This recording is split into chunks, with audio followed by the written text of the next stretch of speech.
please. Thank you. Thank you, Mr. Chair. I am pleased to be here today to discuss 3 reports that were just tabled in the House of Commons. I want to begin by acknowledging that we are gathered on the traditional unceded territory of the Algonquin and Anishinaabe people. Ce lieu est aussi appelé Ottawa. This area is also known as Ottawa. I express my gratitude and respect to all Indigenous peoples who have contributed to shaping and safeguarding the beautiful lands they call home throughout Canada. I'm accompanied today by Glenn Wheeler, David Normand, and Mélanie Joannis, who were responsible for the audits. 2 of the audits I will be discussing today focus on programs supporting Canada's Indigenous peoples. The third, which I will cover first, examined the design and implementation of the National Trade Corridors Fund.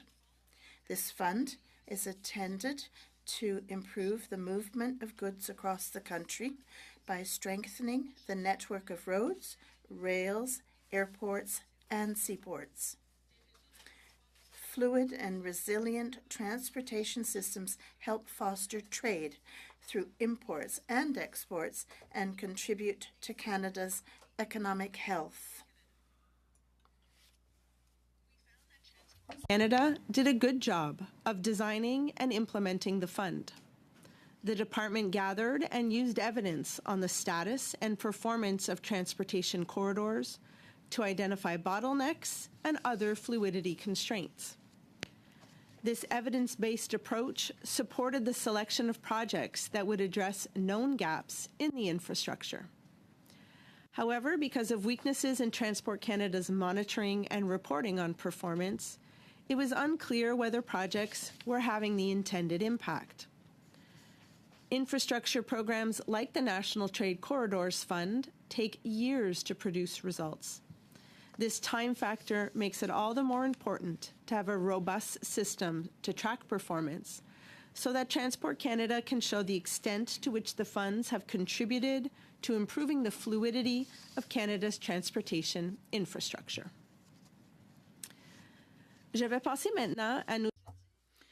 Turning now to our audits of programs intended to support Canada's Indigenous peoples. The first focused on housing in First Nations communities. We found that Indigenous Services Canada and the Canada Mortgage and Housing Corporation had made little progress in supporting First Nations to improve housing conditions in their communities. Indigenous Services Canada and the Canada Mortgage and Housing Corporation are responsible for working with First Nations to meet their housing needs by 2030. Over the past 5 years,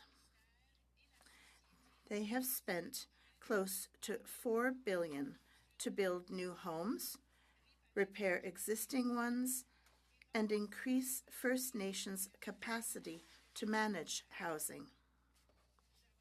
We found that in 2023, 80% of needs were still not met.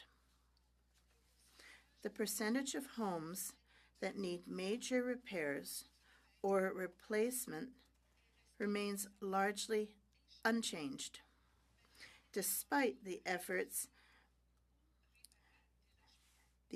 that has gone into building and repairing homes. Nations had estimated that $44 billion was needed to improve housing in First Nations communities, and the needs continue to grow. We found that the department and the corporation had not prioritized communities with the greatest needs. First Nations communities with the poorest housing conditions received less funding than communities of the same size with better housing conditions. Mold in First Nations homes is a long-standing health hazard, and we found that Indigenous Services Canada and the Canada Mortgage and Housing Corporation still do not know the magnitude of the problem. In fact, the department and corporation are currently not following the strategy that they developed in 2008 to address this problem, and neither could explain why the strategy was no longer in use. There is no plan in place to tackle this issue. This is the fourth time since 2003 that we are raising the alarm about unsafe and unsuitable housing in First Nations communities. Adequate housing is a basic human need. And after 4 audit reports, I can honestly say that I am completely discouraged that so little has changed and that so many First Nations individuals and families continue to live in substandard homes. The findings in our last audit report on the First Nations and Inuit policing program are equally concerning. Overall, we found that neither Public Safety Canada nor the Royal Canadian Mounted Police, or RCMP, worked in partnership with Indigenous communities to provide community-based proactive policing services. They did not collect enough information to know whether the program was achieving its intended results, including whether the requirements set out in policing agreements were being met. Notre dernier audit de ce programme. We last audited this program in 2014, 10 years ago, and again this time we found critical shortcomings in how it is being managed. While funding has significantly increased over the last 10 years, we found that $13 million of funds related to the 22-23 fiscal year went unspent.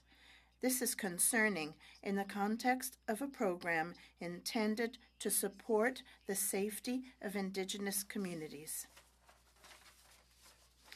We found that Public Safety Canada did not have an approach to allocate funds equitably to communities. The department told us that it relied on the provinces or territories' readiness to fund their share of the program and on past funding received by communities to determine the amounts allocated. And partnership with communities. For example, many agreements are automatically renewed with terms of 10 to 15 years. This means that engagement with communities can be deferred for a very long time. We also found that because of staffing shortages over the past 5 years, the RCMP has been unable to fully staff the positions for which it receives funding under the program's agreements. This leaves First Nations and Inuit communities without the level of proactive and community-focused policing services that they should receive. Time after time, whether in housing, policing, safe drinking water, or other critical areas, our audits of federal programs to support Canada's Indigenous peoples reveal a distressing and persistent pattern of failure. The lack of progress clearly demonstrates that the government's passive, siloed approach is ineffective and, in fact, contradicts the spirit of true reconciliation. A fundamental shift is urgently needed to drive significant progress in providing proper support to Indigenous families and communities across the country, especially those most in need who currently are too often left behind. By failing to take meaningful action to achieve a full transfer of authority and determination to First Nations, the federal government's approach is not aligned with delivering on its commitments to support the self-determination of Canada's Indigenous peoples. It's important to understand that these are not legacy issues that live in the past. They are ongoing and perpetual, with direct consequences that people experience on a daily basis, and they stand in contradiction to Canada's commitments to truth and reconciliation. Mr. Chair, this concludes my opening statement, and we would be pleased to answer any questions the committee may have. Thank you. We thank you. A lot to consider, Ms. Hogan. Turning now to our first round, we have Mr. Nader for 6 minutes, please. Thank you, Chair, and thank you, Auditor General Hogan, and your team for joining us this morning and for these audits. I want to pick up on something that you mentioned in your opening comments, and again is mentioned in the report about the 2008 mold strategy that is apparently no longer being followed. And you mentioned that neither department could indicate why or for what reason that was stopped being followed. Do you have an indication of when that seemed to occur, and any speculation as to why that simply ceased to happen? So as I've mentioned, we've done 4 audits on housing in First Nations community, and a recommendation to develop a strategy to address mold issues across First Nations and communities came from our 2006 audit. When we did a follow-up in 2008, we saw that the mold strategy wasn't being completely followed. In 2011. When we did a follow-up in 2011, we saw that it wasn't being completely followed. So it's been since then. Our audit started in 2018. You need this strategy and a plan to know how to address the problem. But what's even more concerning is that neither the department nor the Crown Corporation could tell us the magnitude of the problem. And if you want to be able to properly finance and fund and support communities to address it, you first need to understand the magnitude, gather that information, and then have a plan to fund it and tackle it. And to follow up on that exact point, you note in 2.29 that only one of the regional offices was actually collecting data on this matter. Going beyond that, how much of a concern is there about data collection beyond simply this issue, but around other issues more generally, that the data isn't being collected from communities across the country, not only just on mold, but on other issues as well? Well, I would tell you that that's a common finding we have in both the policing report as well as the housing report, is that there isn't data being gathered. And when you contrast it to the National Trade Corridors report that we also released today, you'll see that there was data used to make well-informed decisions. And that's really what's needed to help support First Nations communities. But I would tell you that there's, in the area of capacity, is another place where Indigenous Services Canada had not been gathering the data, and it was only recently that they surveyed many communities to find out if they had a housing manager who could help support them to understand and manage their housing issues across their community. And very few communities responded.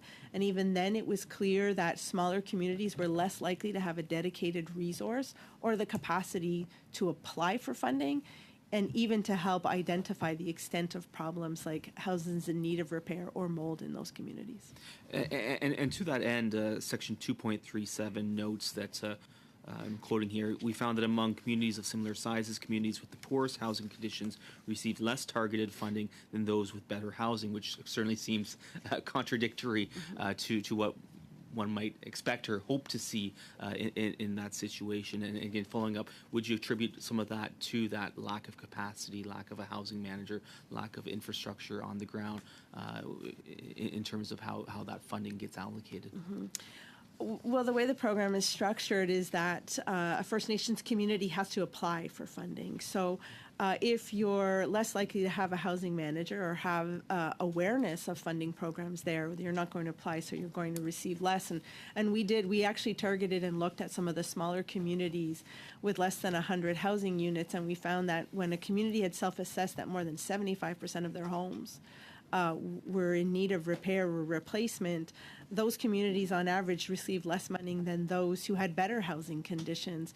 And that kind of analysis of the data is not being done by Indigenous services. And really, they don't understand the needs of all the communities. So, it really does start, a well-informed decision starts with gathering data from everyone and then making your funding allocations accordingly. Yeah, and I certainly think that's a theme that we're seeing kind of throughout the report, is that need to gather data. I think I have time for... You've got 90 seconds. 90 seconds, lots of time. I want to follow up on, again, using old information, old data. And in 2.33, you note that we found the CMHC relied on data from Canada's 2001 census in its formula for allocating annual funding to its regional offices for its First Nations new and home repair loan program. 2001 was certainly a long time ago, and it's somewhat concerning that data from so long ago is being used to inform decisions here in, well, I guess, 2023, but into 2024 from when the audit was completed. So a kind of two-part question. First, why do you see that as a concern that such old data is being used? And second,